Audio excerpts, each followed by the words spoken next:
So today I'm with Tom Boston, who is another person similar to Will Aitken, who he had on the show, and that he makes very funny sales videos, which I highly recommend checking out on LinkedIn, on TikTok, on many platforms. But his official role is brand awareness manager at SalesLoft. He's come down from near Newcastle today. It's a long journey. So yeah, thanks a lot for making the journey down today, Tom. Absolutely, good to be here. Good to be in London, and this is a very nice setup you have here, my friend. Yeah. How does it compare to yours? Because yours is very good. I was looking at home. Well, I record in my garden, so this is definitely a step up. But no, this is great. I'm looking forward to this conversation.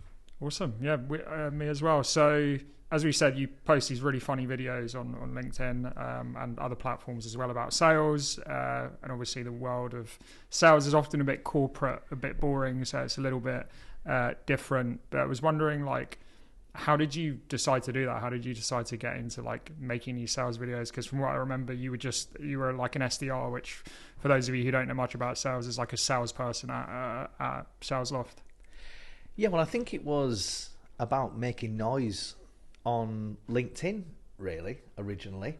I was fairly new to London. It was a new role for me as an SDR at SalesLoft, and the office had just launched. So we'd been tasked, really, as a team to make some noise about SalesLoft in EMEA.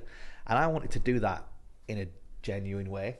And I wanted to kind of connect with potential prospects, maybe show my personality as well. There was nothing on my LinkedIn profile that really made me stand out as an SDR, and I kind of understood I'm going to have to be different somehow to a lot of the sellers that are currently in EMEA. And one of the things I decided to do was, again, like you said, use humour. Yeah. Now, humour's just one of my favourite things in general, right? I love comedy, and I think it's a really good way to connect with people. SalesLoft solves a lot of problems that sellers go through, and I've had a lot of problems as a seller over the past however many 6 years it may be. So I thought, what a good idea it would be to bring those problems to life in the form of comedy videos to show prospects this is the current state, but SalesLoft can help you kind of get out of that. So it was almost like me talking about pain points for the problem that we solve for, but using humour to do that. And the reason I use humour was, I love it. I love to make people laugh. Hopefully like to kind of spread joy. So that was the reason I kind of opted for humour. And how do you find your creativity? Because I think, a lot of people I speak to, they say, not just in sales, but like all walks of life, I'm really into cooking and I want to create cookery videos, or I'm really into interior design, I want to create interior design content, but it's like I can't find the way to inspire myself to create posts. How do you go about that? How do you create these videos? Yeah, I mean, someone asked me a similar question recently, which was, are you not worried you're going to run out of ideas?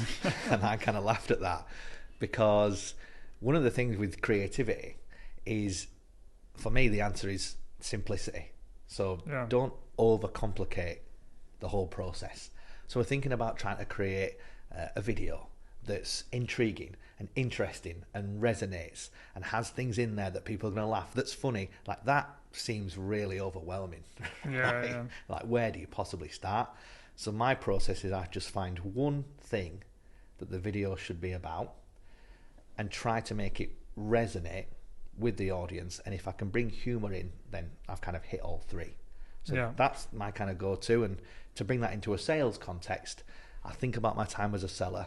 I'll think about the difficult times, because I think there's often comedy in tragedy. For sure. And I'll pick one thing, maybe that's cold calling or an element of sales emails, whatever it may be, and I'll narrow in and just go, right, I'm going to make a video about this specific thing.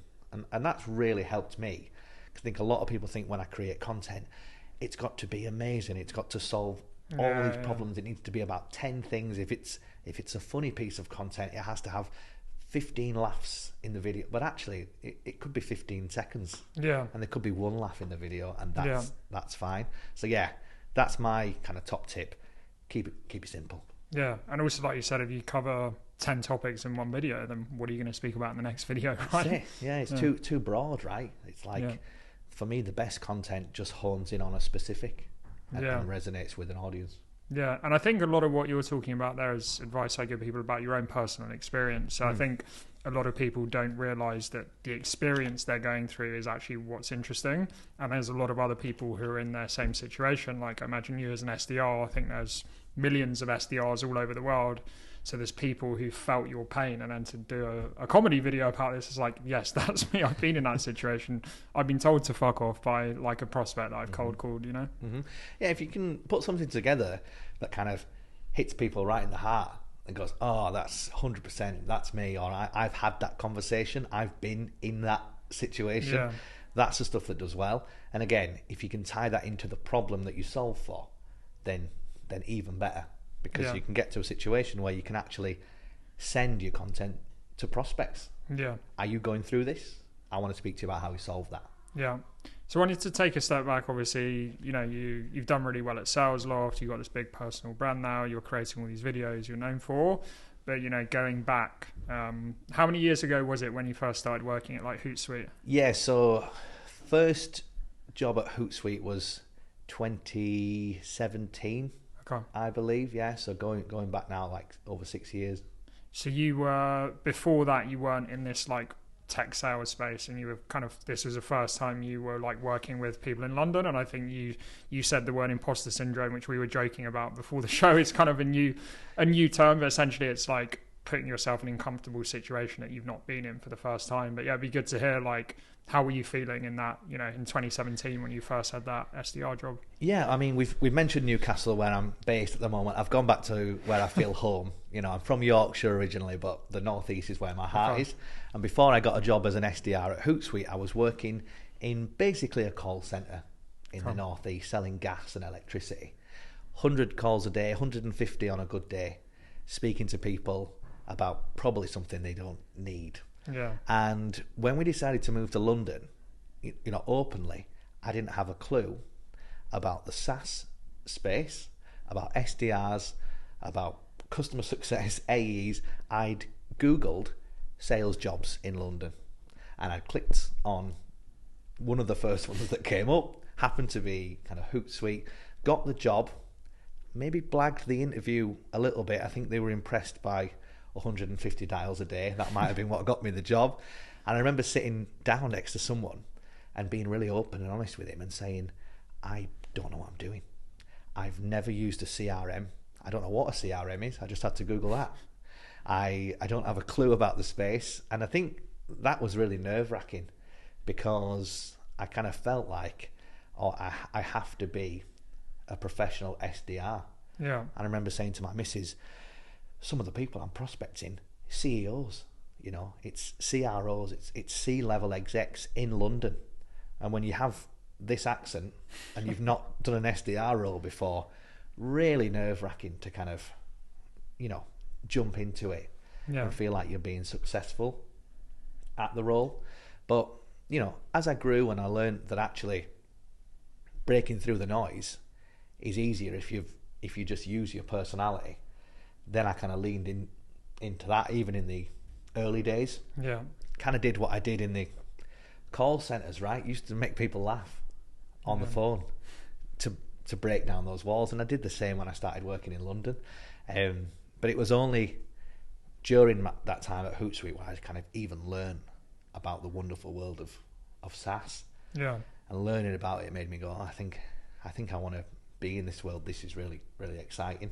But yeah, those first few months especially was just this feeling of, I've just got to pretend that I know what I'm doing, and I don't want to be found out, you know. Yeah. That was the feeling. Hopefully they don't find out that I don't really know what I'm doing. I think a lot of people feel that, right, when they start 100%, a new role. And hopefully some of the stuff that I do now is try to encourage people to go, that's okay. Totally. You don't have to, you know, pretend. Yeah. And hopefully you're in a place, an organisation where honesty is really, 100%, you know, is really key, and you don't have to kind of try and blag it.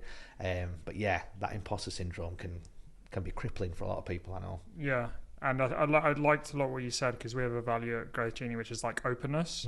and actually not just in general, like culturally, internally, we're open with each other, but actually in sales, it's better to be open, because most salespeople pretend we got the perfect solution, we got the perfect this, Sales Loft is the best platform in the world, but actually, as a buyer, if the salesperson says to you, look, these are the things we don't do well, if you want this, go somewhere else, that builds more trust, because suddenly they think that. So I actually like what you said you said to your colleague, like, I don't know what I'm doing here, can you teach me what these things mean? Because I think often where imposter syndrome goes wrong is if you do pretend I've got all the answers, which isn't true. It's like, if you're going to put yourself in a situation you've not been in before, you need the help from other people, right? Yeah, and I think honesty in general, and I say this a lot, is the best policy. And I know that sounds so cliche, but you know, one of the best calls I ever had back in the call center days was a woman who said to me, I'll stop you right there, I know what you're going to say. And I kind of intrigued by this. Oh, tell me what I'm going to say. And she said to me, you're going to say you're the cheapest solution around. And I kind of fought back, and I said, we're actually one of the most expensive solutions on the market, but if you've got 20 seconds, I'll tell you why. And lo and behold, she was interested by that. Yeah. And that allowed me to have a conversation about my product or service. But that open honesty about price was the thing that kind of dropped her guard. And I think that's so important in sales. If you can be honest with people, you know, brutal honesty, no matter what, you're more trustworthy.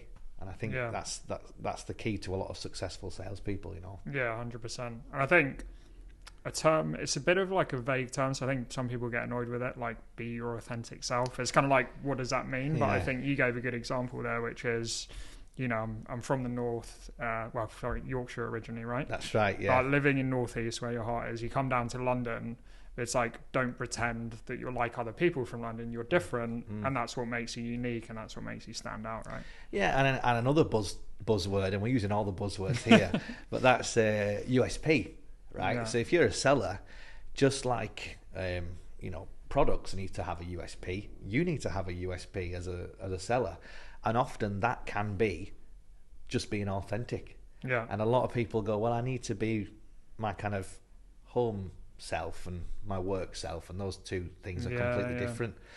But I'm a big believer that actually, if you can try to blend them as much as you can, 100%, then you're going to have more success, because people get to speak to the real you. If you can bring content into that as well to amplify it, then even better. Yeah, authenticity does feel like a buzzword, but I think it's achievable if you just commit to going, no, I'm just going to be who I am. Yeah, based on our work, like training a lot of salespeople, I do think this is something a lot of people struggle with. Like, I call it like the alter ego. So it's like, I'm Tom at work. Sorry, I'm Tom at home, but I'm work, I'm like Thomas, right? So it's like, people think they need to be someone else. So I guess, what advice do you give to people who are like that? They've kind of got this corporate robot side of them and they can't get out of it, and they've got this like false persona. What advice would you give to sellers like that? Yeah, I mean, I think it's about understanding that it's okay to be yourself, and not being worried about what people might think. Yeah, like if you're working somewhere where you genuinely can't be yourself and you have to put on a persona because of kind of red tape or rules or regulation, then for me, you probably shouldn't be at that organisation. Get out, for sure. You know, I think that for me would be a red flag. And again, Sales Loft was one of the places where I felt really comfortable to kind of be myself. And they obviously encouraged me to do that. Yeah. I kind of really ran with it and built something on LinkedIn. But it's so important, you know, being happy at work, being motivated at work. For me, all that comes from being allowed and feeling comfortable to be yourself. Yeah, 100%. And I think yours is a really interesting journey. So for people that don't know Tom before this podcast, while he was in sales, he was posting content every day, which was kind of reflecting his humour, you know, where you're from. And then eventually you got promoted into like brand awareness manager, essentially working in marketing, and that all came from you were doing what you were genuinely passionate about with these videos, right? So that's a great example. Yeah, and I think that it helped me, especially in my journey into moving into the role, because I was kind of doing it alongside my SDR role already. So when I was having conversations with people, Sales Loft employees, you know, my team, about moving into the role and the benefits of doing it, they were already seeing results from my content, demo requests through the platform, through my content, and internally I'd kind of built my brand. Yeah. So if anyone's kind of listening to this thinking, well, what's the point in kind of making content? Actually, as well as it being prospect focused, helping you to book meetings, it can help you at your organization, and it can help people at maybe levels above you to get some eyes on what you're doing and what you're passionate about and what your skills might be, you know. Yeah. Another thing I always ask is, again, going back to, you know, we encourage people to post their own content, salespeople, and often they don't have the discipline to do it. Maybe they'll do it for a week and they don't get results, and no one's just going to start posting and instantly get results, right? So I think a big part of content creation is discipline. Even a podcast like this, I said, I'm going to do a podcast every week for 2 years and see what happens, right? Yeah. So with you creating these videos, creating lots of content, how have you created that discipline as well to, you know, keep going? Well, it's good to hear you speaking about thinking of things in years, because a lot of people, especially, you know, in the modern age, would just want instant results, right? If I can't have it in 30 seconds in the Deliveroo Uber world, then I'm not bothered, right? Yeah. Whereas, and I think you're quite similar to me, I think about things as, what's this going to look like in 12, 18, 24 months' time? Yeah. And when I joined Sales Loft, I knew this was the role for me. You know, it wasn't the kind of place where I was like, well, maybe I'll be here for 6 months if something better comes along. Yeah. When I got the role, I was like, nope, let me get settled. Let me unpack my things, because I'm going to be here for a while. So I think that helped me, because I knew that the early content wouldn't be very good. Yeah. Because why would it be? I didn't know what I was doing. I was trying to figure it out. But actually, I knew I had time. Yeah. I knew I had years to help it grow and to kind of watch what happens. So yeah, if you're lucky enough to work somewhere where you think this is going to be a huge part of my career and I'm going to be here for a long time, I would certainly recommend building something within the mindset of, well, I'm going to be doing this for 2 years. I mean, I did something similar to you. My first video was me saying to camera, I'm going to make a video every week. Yeah. And see what happens, you know. And again, it wasn't funny, the first video.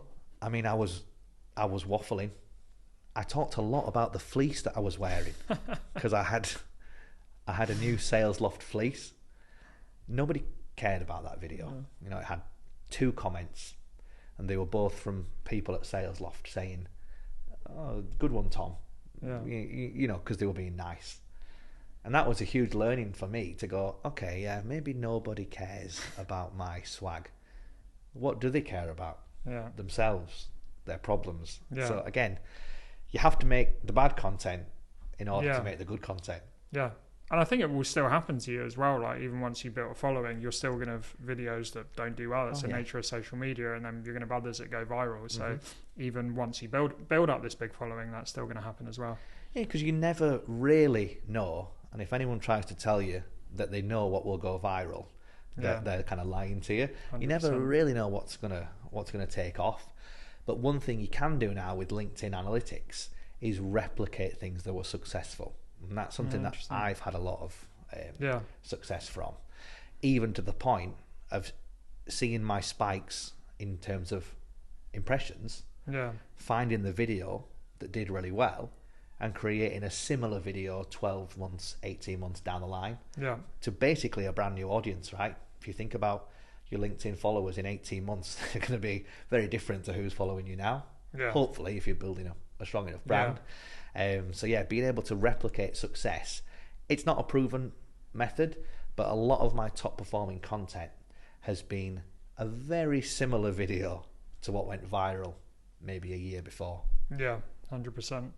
So, as you know on the podcast, the Cosmic Bridge we talk about, I think we talked a lot about work so far and content creation. Yeah. But we often talk about things outside of work as well. So I know one of the things that was a very tough moment in your life, but also led to a lot of growth, and you were saying humour's been a big part of that, was the loss of your son. But I was wondering if you could tell us a bit more about that.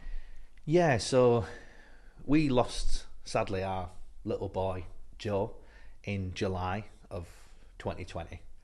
He was a perfect little boy, and he looked just like his older brother, Arthur. The pregnancy was uncomplicated, but sadly, at the birth, there was some complications, and he passed away at 2 days old, which, as you can imagine, took the wind from our sails and completely floored us as a family. Anyone who's lost anyone, especially a child, will know that there's nothing quite like it, and you feel lost, I think, and you feel angry and scared and all of the worst things that you could feel. And for a long time I thought, well, that's it for me now. I've done a bit of kind of comedy in my life, but my life's over now, and I probably won't laugh again. But actually what I've found is that humour has been a huge part of healing for me and my family. And I'm very lucky that my wife, she's got a very similar sense of humour to me, and she's been my rock for years, since I met her, actually. And I promised my boy that I was going to keep his memory alive by making people smile, and hopefully spreading joy, because everyone that met him in the short period that he was alive, they felt a connection, they felt that joy. He kind of, sucked kind of love out of people, and it just kind of poured out of them. And my hopefully message to anyone listening is that, through tragedy, there is always hope. And my kind of mission now is to do him proud, if you like, and I try to do that in everything that I do. I remember saying to my missus, quite close to after we lost our boy, I sort of mentioned, I think I said something silly like, I hope we don't have a bad day today. And I remember my wife saying, Tom, I think we'll never have a bad day again, because when the worst thing happens to you, it's almost like a superpower, because you think, well, nothing can hurt me as much as that did. And again, it seems like a strange thing to take comfort out of, but actually for me it felt like a superpower. And when she said that, I thought, you know what, you're right. We've had our worst day. And now every day beyond that is hopefully a gift and a chance for us to, like I said, do him proud. Yeah, it's very wise advice by your wife, because I think that comes up a lot on the podcast around like finding light in the darkness, and actually the darker you go often, the more the light is going to shine bright, because you're like, well, I've been that low before, and actually now you can appreciate the very small things in life, right? Yeah, and I would give that advice as well to anyone listening. Marry someone who is very wise, and I'm glad that you said that, because I've always said that about her. She really is the person that's kind of helped me to kind of navigate life right through this tragedy. But I agree with you.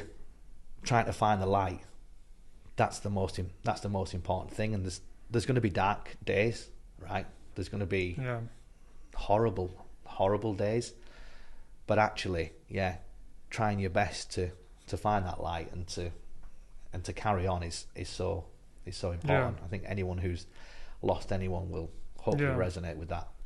And in terms of what you're doing with the humour and the videos, right? I think you were saying obviously that's helped because you said at the start, I never want to laugh again, right? Given what happened to you, is fair enough. But then you're like, well, actually, maybe I need to laugh more now than ever. Yeah, and I think, I don't want to get too serious about humour because it sounds like a silly thing, right? It's like an oxymoron. Yeah, right? yeah. But I think humour is seriously one of the most powerful things in the world. I think it can get you through the toughest of times. It can help you connect with people quicker than any other form, of kind of talent or skill that you might have. Yeah. And it's certainly helped me, and I know it's helped others to deal with pain. And I'd go as far to say that if I didn't have the ability to use humour, I don't know how I would have got over what happened. Yeah. But actually being able to understand that, life is tough, but kind of laughter and joy can get you through. That's been so important for me. And if you can find someone who shares that, and you can hopefully find joy together and then spread joy, then that can only be a good thing. But certainly in terms of my content and my brand, yeah, I agree with you. I thought, well, that's it now. I'm not going to do that again. I won't smile again, so how can I make anyone else smile? Yeah. But actually, trying to do my boy proud, for me, that is making other people smile and hopefully bringing joy. Yeah. And I'll continue to do that as long as people keep watching them. I'm going to keep making them, So when you're in that situation where you're in a lot of darkness essentially, how did you find the inspiration to say do your first one or two videos out of that? What was the process? Yeah, well, my return to work was kind of phased, and I'd kind of tentatively gone back to work and I'd done little bits and pieces, but in regards to creating content again, I'd left it for a few weeks, but then I knew I wanted to kind of come back strong.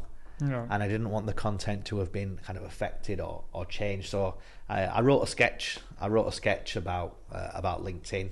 It was a 4-person sketch, and I played all the four parts. And that was my kind of return video, and it did really well. And again, that was a huge inspiration for me because it was one of my most successful videos. Yeah. And I kind of go, okay, I can do this, and I can keep doing it. I always knew there was a kind of gap in the market online, especially on LinkedIn, to create kind of humorous content, and I thought maybe I could be that person to kind of do it.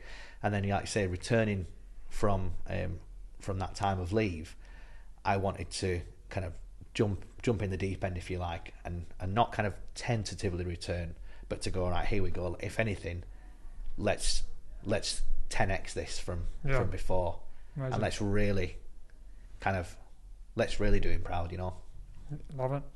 And with your humour videos, where do you find inspiration specifically with comedy? Is it from other comedians? Because as you said, there's not many people, probably you and Will Aitken, maybe a couple of others are doing this with sales. Yeah. So I imagine you're getting inspiration from non-sales stuff as well. Yeah, I mean, if anything makes me laugh, I'll write it down, right? And that could be someone saying something on the bus, or that could be something I've seen on Netflix, because I think stealing ideas, why not? Why not find something that makes you laugh and go, okay, maybe I could do something like that, but make it relevant to my audience. I watched an episode of The Office recently, and they were talking to the camera, and I thought, maybe I'll do something like that. So the next day, I put a lapel mic on and I did an interview with a salesperson, and I talked dead to the camera. So being inspired by things that make you laugh, I think is a really good way to build content.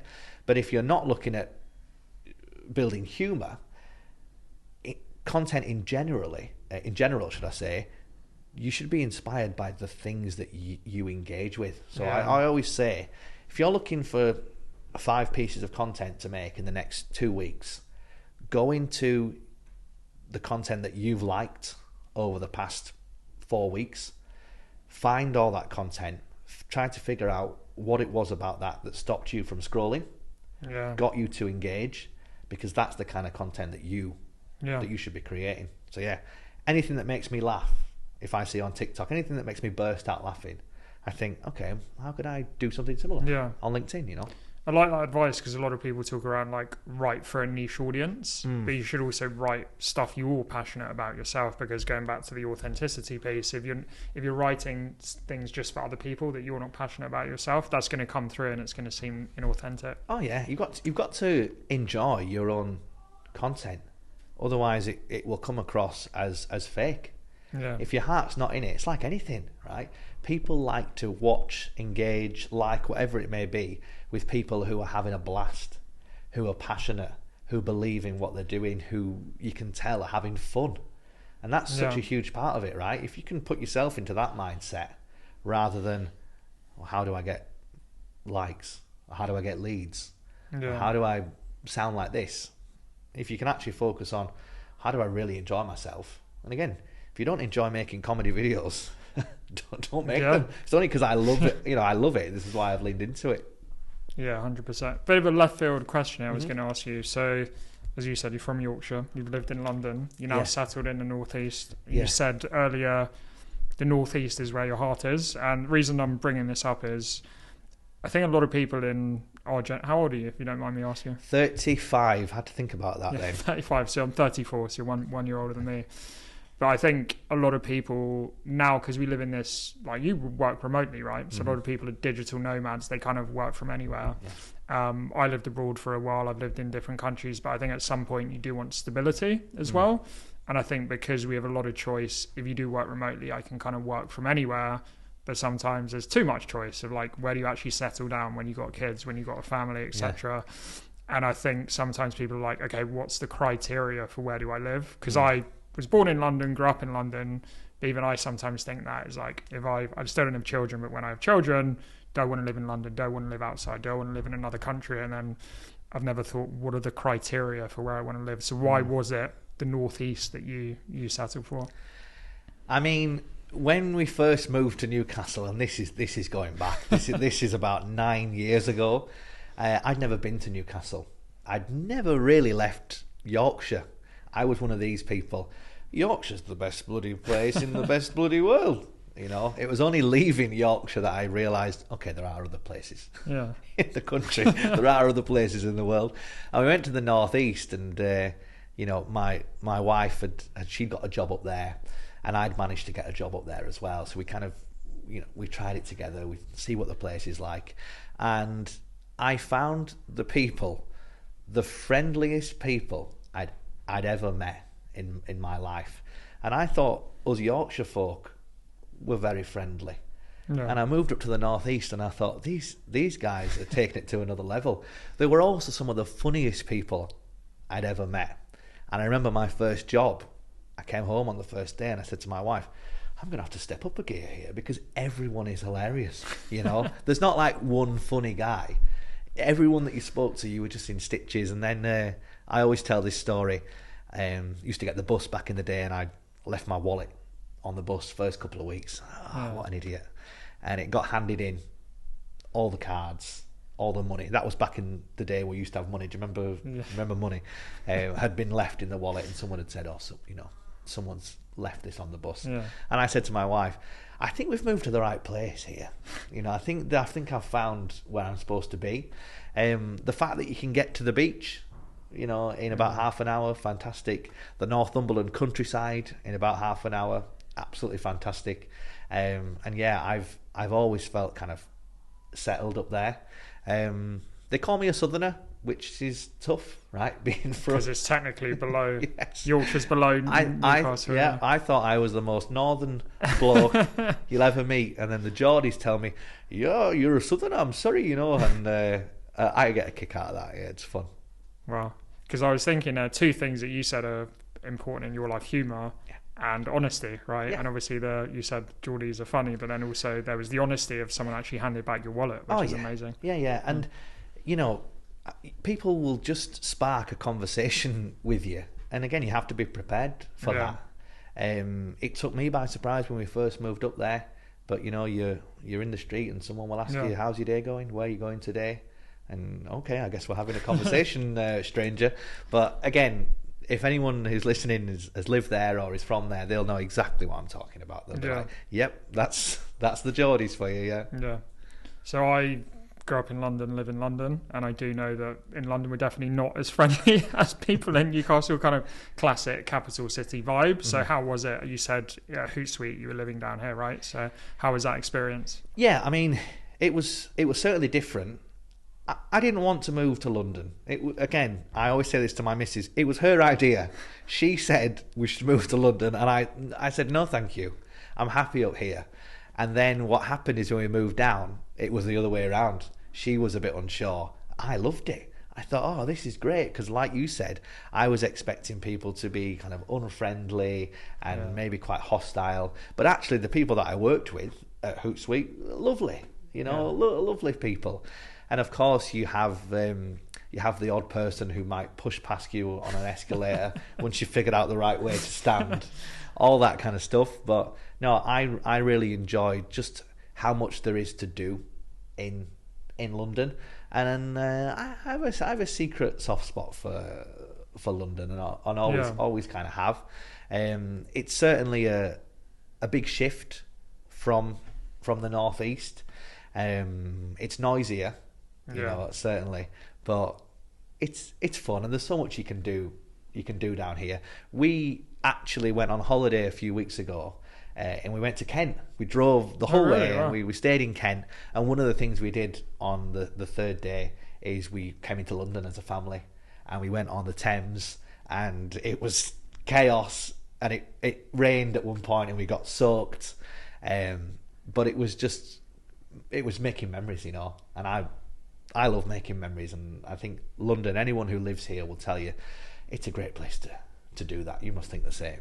Yeah, and I think it's always going to the theme of the podcast about balance. I find everyone that lives in London gets bored of London at some point because they're like, I want to go and live in the countryside or by the beach or by the mountains. But then often people that live in the countryside, then they're like, I want to go to London because I want to be around people. So it's about having that balance. And I guess you've kind of got that in Newcastle because it's a city, but then you're, as you said, near the beach, right? You can come down to London quite easily. So it's all about a location that kind of gives you a little bit of everything, I guess. So. Yeah.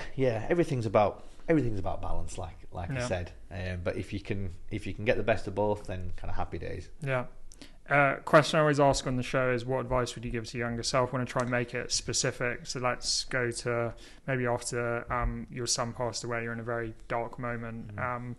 And again, because this is not just you, as you said, we're all going to lose loved ones, right? Whether it's a parent, a grandparent, a son. Like, what advice would you give to that person? I think it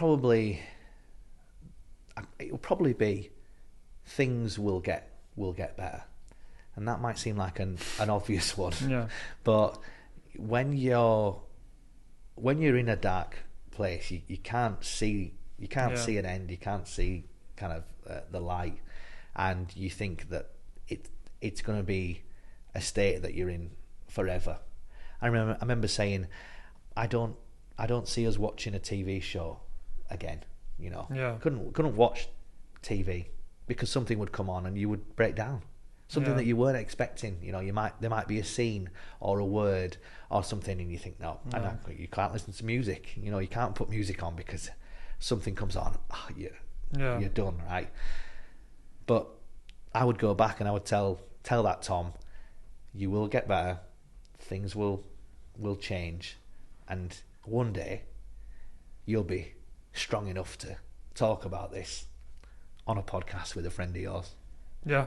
And I think one of the reasons I reached out to you is because I remember seeing your post about it on LinkedIn. And because, even though we talk about some heavy topics on the show, it's important that you're comfortable talking about it. Because I think there's maybe that's a good question to ask, actually, is like, why did you decide to go public about this? Because I think a lot of people maybe wouldn't. They'd be like, this is a private topic, Yeah, it's a good question. I mean, people have called me brave.